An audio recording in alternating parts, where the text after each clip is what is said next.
Welcome back to my Jets Connected franchise here on Madden 19. Today we have a bit of a tough matchup against the Vikings. Even though they are 2-4, they still have one of the best defenses in the NFL and a pretty potent offense with Dalvin Cook and Stephon Diggs, Adam Thielen, all of those guys.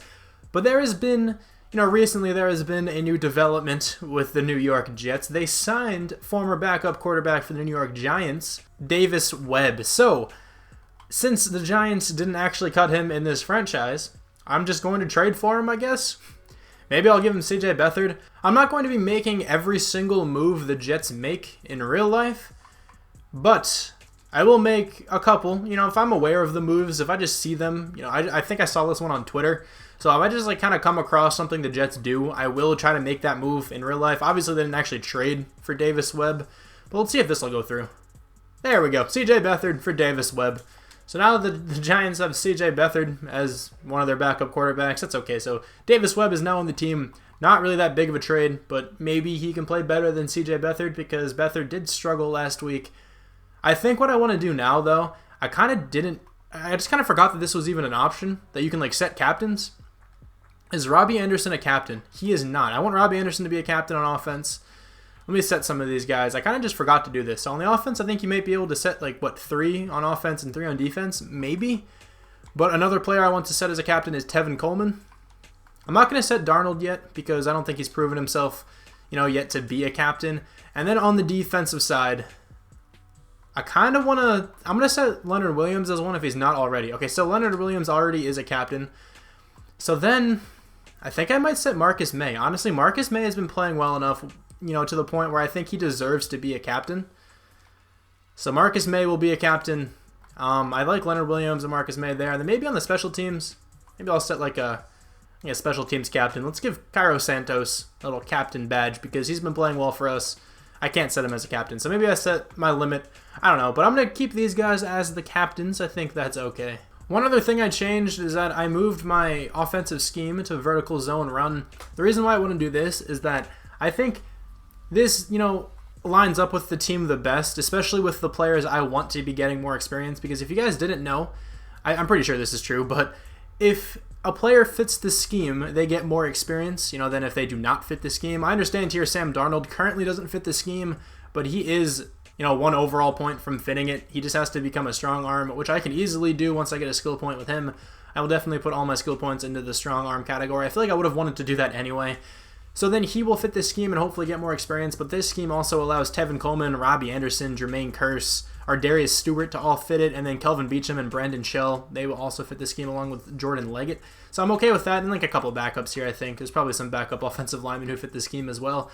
I didn't change the defense, but I was just going through to make sure this is the best scheme, and I think it is because Leonard Williams fits the scheme. This one Avery Williamson does. Darren Lee doesn't right now, but he is 1 point away from doing so. The same goes for Marcus May.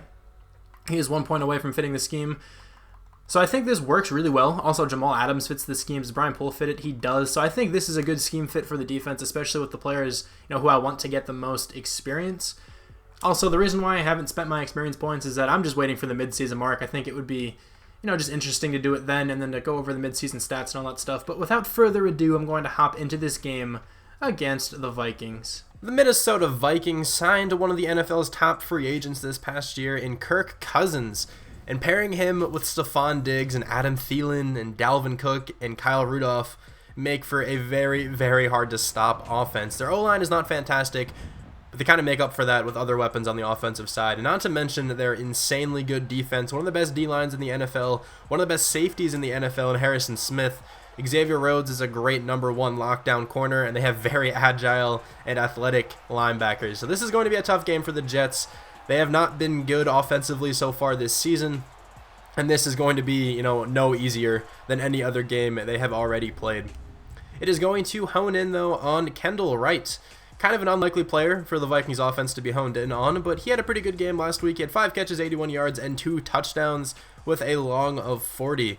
I think he's their number 3 receiver right now. Not sure if he's playing in the slot. I think in real life Adam Thielen is playing in the slot. I could be wrong though. But let's hop right into this game. The Jets have the first possession of the game. It's starting off with a run to Tevin Coleman. That's going absolutely nowhere. I think Linval Joseph blows that one up for only a small gain of 2. 2nd and 8 now for Sam Darnold and the Jets. Darnold dropping back to pass, trying to find somebody open. Hits Tevin Coleman out of the backfield. Is able to break the tackle, but cannot stay in bounds. If he could have stayed in bounds, that would have been like a 15 to 20 yard gain. Obviously, he could have broken more tackles to go farther, but 3rd and 3 now for the Jets, and Jermaine Kearse, the possession wide receiver for this team, coming over the middle, catching the pass. Easy first down. 1st and 10 now, though. Going for a play fake to Tevin Coleman. Sam Darnold has somebody open, and it kind of looks like shades of Antho Schrambush there with a very bad throw to Jordan Leggett. But 3rd and 11. Sam Darnold in a 5-wide look. Has Quincy Enunwa open, but that's just a nice play by Andrew Sendejo, I think that is, to break that one up. He's another very good safety, pretty underrated if you ask me. 1st and 10, though, for the Vikings, going with a run to Latavius Murray, one of the better backups in the NFL, but that actually goes nowhere. It's going to be 2nd and 10, and now Dalvin Cook is in. Hopefully he can enjoy a full season in the NFL this year. He's going to take the handoff up the middle, and he's brought down by Marcus May and crew. I'm not even sure if Marcus May got a credit at a tackle for that one. 3rd and 4, though, for Kirk Cousins and his Vikings. Let's see what he can do. Kirk Cousins, I guess he has an S at the end of his name. He tries to check down to Kyle Rudolph, who kind of just falls over by a ghost. And that's not even going to be completed. Kyle Rudolph cannot keep his feet in bounds. Wouldn't have been enough for a first down anyway. 3rd and 14, though, for the Jets. Not a good drive for them. And Sam Darnold fumbles the football, getting tackled by number 97 there. No, it's just the product of the Vikings defensive line being way better than the Jets offensive line. But another nice punt, though, from Lack Edwards brings it down to the 4-yard line for the Vikings. Some nice cut moves from Dalvin Cook and a nice spin move. He's evading tacklers very easily right now. Brings him up to the 17-yard line. A decent week last week. 13 carries for 77 yards. No touchdowns, though. 3rd and 11 for Kirk Cousins. Has a receiver wide open. It's Kendall Wright. I think Avery Williamson was covering him there. That is quite the mismatch. Kendall Wright is a lot faster than Avery Williamson. 1st and 10 now for the Vikings at around midfield. Handoff goes to the 2nd-year running back, Dalvin Cook. Some nice, vision to get to the outside, but cannot accelerate fast enough away from Jordan Jenkins. It's going to bring up a 3rd and 4. Kirk Cousins out of a, empty backfield set. Tries to check down to Kyle Rudolph. This time it does get completed, but it's only for 2 yards. So it's not going to be enough for the first down. 1st and 10, though, from the Jets. They're trying to do something. They need to get some positive yardage on this team. Trying to set up a run, and it's just not working. Tevin Coleman currently has 4 rushes for 0 yards. This Vikings defense is giving them trouble so far. 3rd and 5 for Sam Darnold. Has a receiver open underneath. That's who he decides to throw it to. It's Jermaine Kearse, but he takes a pretty big shot there from Anthony Barr. Very athletic and very tall linebacker. 2nd and 10, though, from the Jets out of a pistol. Sam Darnold looking for someone to throw it to. Just does not have any time for anyone to get open. Great coverage for the Vikings, and Everson Griffin, the elite pass rusher, comes up with his 2nd sack of the game. 3rd and 18 now. Pretty unlikely that the Jets pick this one up, and Sam Darnold fumbles the ball. I'm not sure who brought him down, but Danielle Hunter ends up recovering the fumble, and now the Vikings have fantastic field position at the 4-yard line. This should be at least 3 points, but it's going to be 2nd and goal at the 3-yard line. Kirk Cousins hits Morgan out of the, actually not out of the backfield, just in the flats for a touchdown. That's a very easy score for that team. Just not much the Jets could have done there, really. 3rd and 12 now. The Jets' drives are not going the correct direction. He has Quincy Enunwa open, and that's who he decides to hit. A little late, though. If he could have thrown that earlier, that could have been a first down. It's all right, though. They have to be forced to punt again.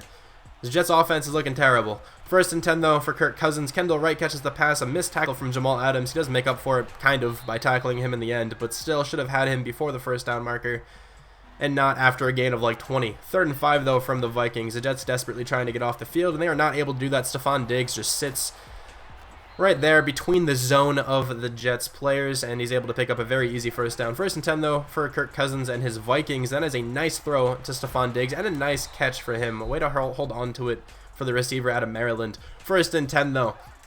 Another shotgun look for Kirk Cousins. He hands it off to Dalvin Cook on the counter. Nice spin move, setting up his blockers pretty well, and he's able to almost pick up a first down. But this would eventually be a 2nd and 1. The Jets are, expecting a run, and Darren Lee has been great in run defense so far this year. He brings down Dalvin Cook for a loss. That is going to bring up a 3rd and 3. Let's see what this Jets defense can do. Can they hold them? Another run play to the outside. Looks like it's going to pick up a first down, but Darren Lee again. Very fast linebacker getting to the edge before Latavius Murray could set the edge there. And 4th and 1, they're actually going to fake this field goal. Trevor Siemian trying to pick up the first down, but Marcus May lays him out and does not allow him to get a first down. That was a very interesting play call for the Vikings. They should be up 10-0 right now. Sam Darnold trying to find somebody open, takes a shot deep to Jermaine Kearse, who actually beats Xavier Rhodes there. Pretty unlikely. Xavier Rhodes is normally a lockdown corner. Didn't look like that should have been completed. That was a nice play there from Jermaine Kearse. Tevin Coleman, not sure how he knew that hole was going to open, but somehow he did, and he's able to pick up his longest carry of the day for sure. That might have been for like 14 yards. He honestly could have had 0 yards before that. 3rd and 10 though, Sam Darnold, not a good pass at all. Not a good decision to throw that one. If that was accurate, that probably would have gotten picked off by the 39-year-old Terrence Newman. The Jets do settle for a field goal, making the score 7-3. That play is going nowhere. Darren Lee, once again, excellent in the run game this year so far. Great in this game, too. 2nd and 13 now. Kirk Cousins dropping back, trying to find somebody open. Has a whole lot of time to throw. Should find somebody open eventually, but that's just great coverage by the Jets. And Lorenzo Malden is able to benefit from that with a sack. It's kind of hard for any offensive line to block for that long. 3rd and 19. Kirk Cousins has a lot of time in the pocket again and barely gets this throw off and is actually going to pick up 0 yards. So the Vikings definitely have to punt it at 4th and 19. The Jets have the ball. Sam Darnold out of the pistol. Having this handoff go to Tevin Coleman. Having some success now. Started off very slowly, but is able to pick up about 6 on that carry there. 3rd and 14 now, out of a no backfield set for Sam Darnold. He finds Jermaine Kearse over the middle of the field. He's been having a pretty good half so far. 7 for 14 for 76 yards for Sam Darnold. He is not having that good of a half. But Tevin Coleman taking the first down handoff up the middle, picking up 7 yards, making it a 2nd and very manageable. But in Jets fashion, they would lose they would lose some yardage there. 3rd and 4, not a good pass for Sam Darnold. Threw it rather late to Robbie Anderson. If he had thrown that earlier, that could have been completed, but another beautiful punt sets the Vikings up with horrible field position at the 3-yard line. The Jets definitely playing heavy right now, trying to get a safety. They could not do it, though. It ends up being a 3rd and 6. Avery Williamson was in the area there to pick that one off if that throw was more accurate, but Kirk Cousins could not get that throw to be there. 1st and 10, trying to set up the play action is Sam Darnold. Has a receiver open, and it's Jermaine Kearse again. He's been having an excellent first half, mainly against Xavier Rhodes, which is pretty unlikely to see. Xavier Rhodes is a great cornerback, just not having a good game right now against Jermaine Kearse. 3rd and 5, though. Robbie Anderson has it over the middle of the field, but then gets blown up and drops the ball. Can't really blame him on that one. That was a huge hit, and that is actually going to take us into halftime. So at the halftime report here, we're going to hone in on some games. I think the first one we look at is the Dolphins versus the Lions, and this game is going to be very close. It's 14-13 right now. Matthew Stafford, 152 yards, 2 touchdowns. Golden Tate caught one of those touchdowns. Ryan Tannehill isn't playing too badly, and Danny Amendola, 4 catches, 58 yards, not too bad either. The second game we're going to look at are the Philadelphia Eagles versus the Carolina Panthers. The Eagles are undefeated right now. Carson Wentz has a touchdown. Alshon Jeffrey on pace for about 120 yards. Cam Newton struggling a little bit. Panthers offense doesn't seem like they can do too much against that Eagles defense. And the last game we're going to look at are the New England Patriots versus the Chicago Bears. Tom Brady, 127 yards and a touchdown, hooking up with Julian Edelman for one of those touchdown passes, along with 6 catches and 68 yards. That is a good performance for those two in the first half. But let's get into the second half of this game right now. It's 1st and 10 now for the Vikings, and Kirk Cousins is going to find his reliable tight end, Kyle Rudolph, to the outside. Rudolph did burn the young strong safety Jamal Adams. 3rd and 10 though for the Vikings. The Jets definitely wanting to do something here. Adam Thielen had the first down if he had just turned around initially, but he ran back before the first down marker. So the Vikings had to punt the ball. The Jets, on their first possession of the second half, can't do anything in the run game. That is just a great play by Eric Kendricks. 3rd and 14 now, though, for the Jets. Very reminiscent of like every other drive they've had so far. Sam Darnold is getting tackled through one of his offensive linemen by Linval Joseph, the extremely strong defensive tackle. Kind of makes sense with that one. Just kind of manhandled James Carpenter, I think. One of the offensive linemen there just got kind of manhandled. 2nd and 6. That is a pretty good throw by Kirk Cousins, but that is a great play by Jamal Adams to break up that pass. 3rd and 6, though, for Kirk Cousins, trying to find somebody open. Darren Lee was in position to make a play on that one, but Kirk Cousins throws it right as Darren Lee vacates the area and is able to pick up a first down along with a lot of yards. 2nd and 6, though, the draw goes to Dalvin Cook, has some good vision to get to the outside, and almost picks up a first down there, picks up about 5 yards. This will bring up a 3rd and 1. Jets definitely looking to blitz here or something, just trying to play the run, and Leonard Williams plays the run so well too. This Jets defense has been good against the run so far this year. That will set up a field goal for the Vikings. It's now 10-6. Sam Darnold trying to find somebody open, just no time for anything to get open. Danielle Hunter comes up with the sack this time. Very young, defensive end. He's going to be good in the NFL for a while. 3rd and 11 Trying to do something here as Darnold just finds Jordan Leggett, underneath, trying to just not get sacked at this point. It's going to force another punt for the New York Jets. 1st and 10 now for the Vikings, and that's a great play by Leonard Williams coming up with the sack. The past 2 drives, he's been having some good plays. 3rd and 22 now for the Vikings. The Jets cannot let this up. There's no way. Kirk Cousins dropping back, surveying the field, almost taking a safety there. That was a really risky play for him to try to avoid the pressure, and Lorenzo Malden comes up with the 2nd sack of the game. 1st and 10 now for the Jets. They have to do something here. Tevin Coleman is going to start this drive off with a nice 9-yard carry, making it 2nd and 1, but it's actually going to be 3rd and inches. And the fullback is getting the handoff up the middle. He only picks up a yard, but that's all he needed to get the 1st down. That is going to extend this drive from the Jets. 2nd and 9 now. Sam Darnold going with this play that worked earlier, trying to find somebody open. Kind of had Jermaine Kearse open, but Jordan Leggett was the much safer option. He picks up 4 yards as opposed to, Jermaine Kearse probably would have picked up almost 30. 3rd and 6 though. Let's see if the Jets can pick up this 1st down. Has Jordan Leggett once again on the drag. He's able to pick up almost 10 yards along with the 1st down. Sam Darnold not doing too badly at this point, but it's going to be a 1st and 10 right now for the Jets.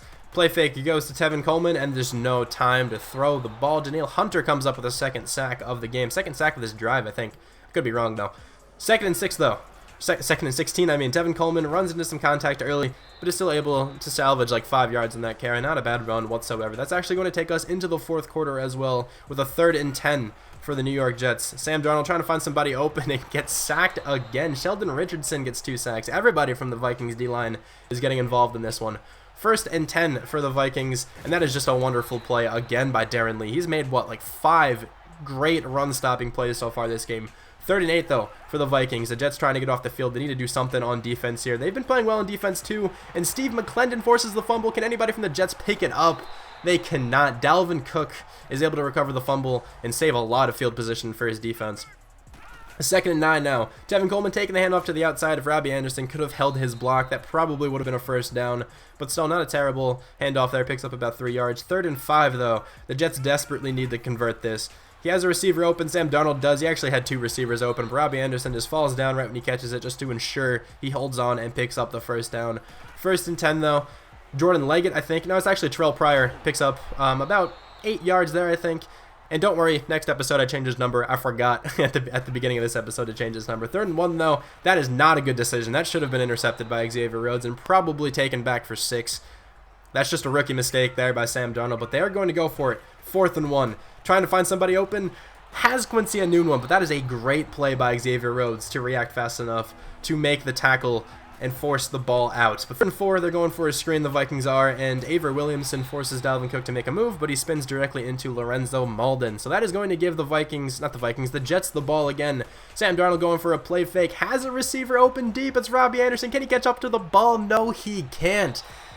That is killer, because that would have likely given the Jets their 1st lead of the game. But anyway, it's going to be 2nd and 10 now after that missed opportunity. Tevin Coleman had some room to go as well if that player could have been blocked a little longer. Now it's going to be 3rd and 10. Out of the shotgun again is Sam Darnold. Been living out of the shotgun so far. Has a player open on the comeback, but Trey Waynes makes a great play on Robbie Anderson. Usually you'd expect Robbie Anderson to come away with that one, but I guess that was just a really nice play by Trey Waynes. 3rd and 10, though, for the Vikings. Kirk Cousins has a player open. It's Kendall Wright. That was a nice completion there. Darren Lee misses the tackle initially, and Jamal Adams has to wrap him up later. 2nd and 5, though. The Jets are going to be blitzing for probably the rest of this drive because the Vikings are going to keep the ball on the ground. Just exactly what they do there, and Dalvin Cook picks up a lot of room there, and it's going to bring it down to the 39-yard line. 1st and 10, the run goes to Dalvin Cook again, being very elusive, avoiding a lot of tacklers, and almost picking up a 1st down. Not having the best day on the ground, but right now in crunch time when he needs it, he's actually picking up some good yardage. 3rd and 1, though. Darren Lee, of course, who else did you expect it to be, makes the play, giving the Jets a chance, and the Vikings will have to set up a field goal here right now. Some pretty crazy winds are going on, though, and they actually miss the field goal. So 2 special teams blunders for the Vikings. That would have given them a pretty comfortable lead right now. But it's going to be the Jets' ball. They're going with that same play again that worked earlier. Sam Darnold, can he connect with Robbie Anderson this time? And he does. On the deep strike, Robbie Anderson scores the 1st touchdown of the game for the New York Jets. With a minute left into the 4th quarter, the Jets take the lead as the team is celebrating. They're all going crazy. That was a huge play. Easily the biggest play of the game. Now, you cannot count out Kirk Cousins, though. A minute with 3 timeouts, it's a ton of time, especially when you have a nice completion like that to Kendall Wright to bring it to near midfield. Kirk Cousins is a great quarterback in these kind of situations. Let's see what he can do here. Trying to find somebody open. Has a player open on the side. That ball gets tipped and it's intercepted by Morris Claiborne, and that is going to do it for this game. Morris Claiborne puts away the Vikings. The Jets narrowly escape a victory right now. 13-10. Sam Darnold really was not too bad today. 17 for 30, 215 yards and a touchdown. He got pressured pretty much the entire game, so a lot of his incompletions came from forced passes. If he had more time, he would have had a very, very good game, I think. Tevin Coleman, 21 for 65. Only a 3-yard average, but that's, a product of, the bad offensive line and the great D-line by the Vikings. Of course, Robbie Anderson, 3 for 76, had a great game. Jermaine Kearse, though, almost had 100 yards. Look at the sacks lit up. There's 7 there, but I'm pretty sure there were more. I'm pretty sure like everyone on the Vikings D-line got at least 2 sacks. Could be wrong, though. Darren Lee had 9 tackles, but you'll see in a second. He had 6 tackles for loss. All of those plays were huge. 2 sacks for Lenzo Malden, 1 from a couple other guys. And the pick, of course, came from Morris Claiborne. So there we go. We got 6 sacks, 7, 8 sacks from the Vikings. So there was, 6 from 3 players on their defensive line, and then 1 from Linval Joseph and 1 from Terrence Newman. You sort of expect that kind of pressure, though, from the Vikings, especially when you have a really poor offensive line with the Jets. Their D-line was just so good. Their defense was phenomenal. Excellent coverage downfield pretty much all game. That set up a lot of the pass rush pressure. This Addison Hunt guy is looking really nice. I think I finally added him to my watch board there. Yeah, I don't know why he wasn't on my watch board earlier, but we're going to continue to scout some left tackles here, trying to find a replacement for Kelvin Beachum because I don't really want him on this team too much longer. No one in the late rounds looks too good. I mean, this Curtis Hood guy could be decent. Obviously, it all depends on the combine. And now we're going to look at some guards, I think. Actually, no, we're going to look at some left guards. Okay, so I was right. This guy's looking pretty decent in the 3rd round. Actually, he's supposed to be a bust, apparently. And we're going to scout some centers. Nothing too special here, just definitely going after the offensive line. That's the worst part of the team. But thank you guys very much for watching, and I'll talk to you guys soon.